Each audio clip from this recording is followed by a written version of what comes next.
Good morning everybody. So today we will be discussing about biological taste of the water. So in the previous slide we have been discussed about water analysis, what are the treatments of water analysis, and there are physical taste, chemical taste and biological taste. Okay. So we have been discussed about physical taste and chemical taste. So today we will be discussing or we will give a quick review on the physical taste and chemical taste. Okay. I have already discussed about why we will do the analysis of water. The analysis of water is mainly done to determine the various impurities present in it. Okay, on the basis of these impurities, the treatment plant will be designed, and therefore the analysis of the water is very necessary while designing or while implementing any supply scheme. So there are two types of tests I have discussed, that is physical test and chemical test, and today we will be discussing about biological test. Okay, physical test indicate properties detectable by the senses, and the chemical test determines the amount of mineral and organic substances that affect the water quality, and biological test shows the presence of bacteria, characteristics of the facial pollution. Okay, so we have already discussed about the physical test. In the physical test, the temperature, first one is the temperature.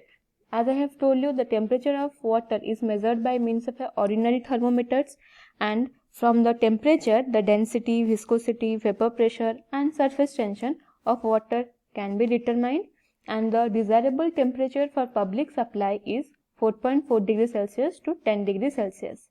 Okay, so next I have discussed about the color.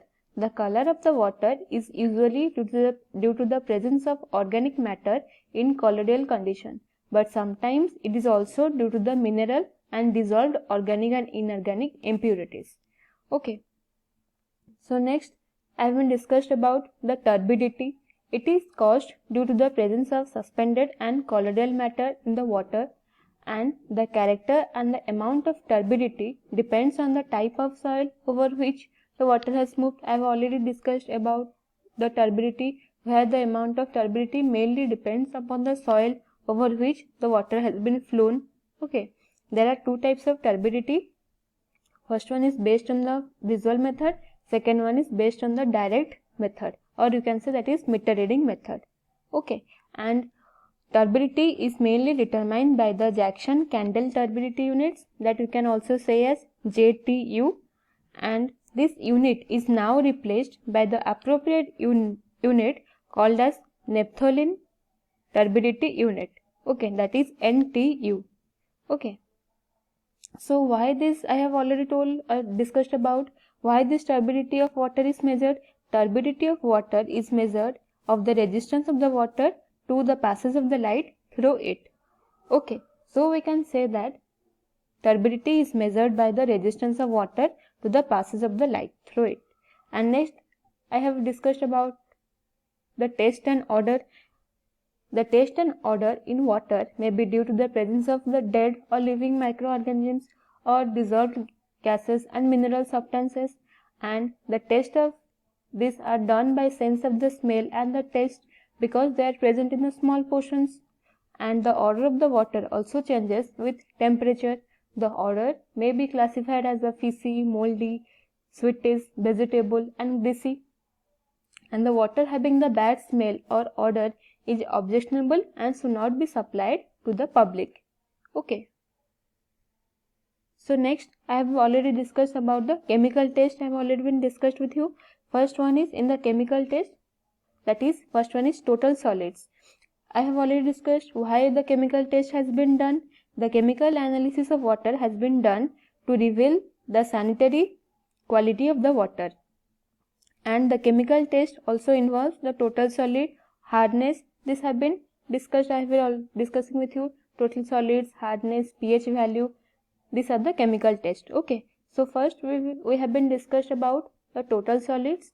The total solids includes the solids in suspended, colloidal and in the dissolved form, and the quantity of the suspended solids is determined by filtering the sample of water through a fine filter or drying, and we can say weighing machine. Okay, the quantity of the dissolved and colloidal solids is then determined by evaporating the filtered water and weighing the residue.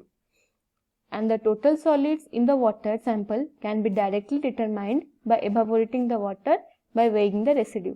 By weighing it, we can determine the inorganic solids and deduct it from the total solids, we can get the organic solids. Okay. So next I have discussed about you the hardness. It is the property of the water which prevents the lathering of the soap. Lathering I have already told, it is type of a foam of the soap, and it is caused due to the presence of carbonates and sulfates of calcium and magnesium in the water, and the presence of chlorides and nitrates of calcium and magnesia also causes hardness in the water. Hardness is usually expressed in mg per liter, or we can say ppm, that is parts per million of calcium carbonate in water, and the hardness limit for the public supply ranges from, that is 75 ppm to 150 ppm. Okay, and I have already discussed about the hardness test, how the hardness test has been done. Okay, the next will be discussed about the chlorides. The sodium chloride is the main substances in the chloride water, and the natural water near the mines or near the sea have dissolved sodium chloride. The presence of chlorides may be due to the mixing of saline water and sewage in the water, and the excess of chlorides is dangerous and unfit for the use. Okay, next we have discussed about chlorine. Dissolved free chlorine is never found in natural waters, and it is present in the treated water, resulting from disinfection with chlorine. Next is iron and manganese. These are generally found in the groundwater, and if the iron and manganese is present, that is less than 0.3 ppm, then it is objectionable, or you can say that is okay. But if it exceeds the 0.3 ppm, then the water is not suitable for the domestic, bleaching, dyeing or laundering purposes. Okay, then the iron and manganese also cause taste and odor in the water. The last we have discussed in the chemical test, that is pH value. Depending upon the nature of the dissolved solids and minerals, the water found in the natural sources may be acidic or alkaline. Okay, and the acidity or alkalinity is measured in ppm. Okay. So next we will be discussing about, that is biological test. Okay, so today we will be discussing about biological test, or we can say that is bacteriological test. Okay, first one is total count of bacteria.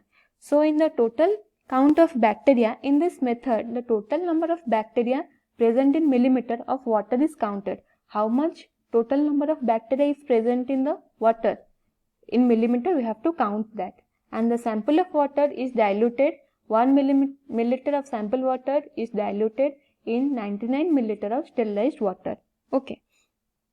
And after that the sample will be taken out from the incubator, or you can say the colonies of the bacteria. The sample would be taken out and it would be counted by means of a microscope.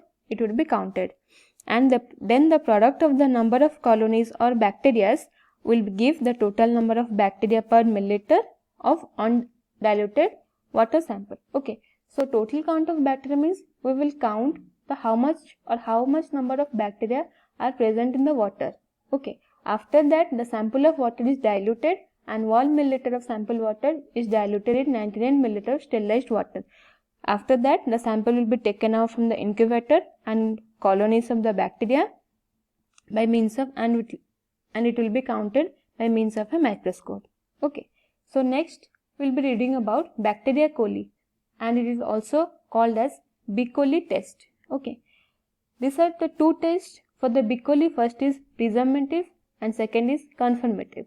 Okay, in the presumptive test, the definite amount of diluted sample of the water in a standard formation tubes containing the lactose broth as cultural medium is kept in the incubator at 37 degrees Celsius for 24 hours to 48 hours. Okay, and the presence of acid or carbon dioxide gas is in the test tube will indicate the presence of B. coli. So there are two types of test. First is presumptive and second is confirmative. And this, in the presumptive test, the definite amount of the sample of the water in the standard formation tubes contain lactose broth, and it is kept in the incubator for 24 to 48 hours. And in this presumptive test, the presence of acid or carbon dioxide gas in the test tube will indicate the presence of B. coli. Okay, so next we will be reading about waterborne diseases in the next slide. Thank you.